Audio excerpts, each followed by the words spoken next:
Hey guys, in this video I'm going to show you how to fix PayPal. We're having trouble making sure it's you. Let's get started. First thing, make sure you have opened the browser of PayPal already on your computer or laptop. In the top right, click on these three dots.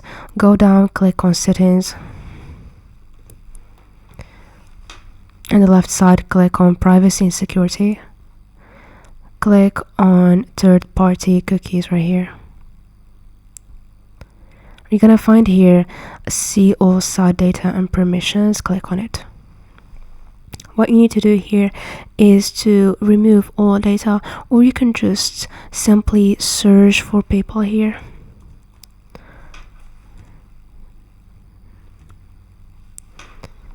It's gonna appear here. Make sure you remove it by clicking here.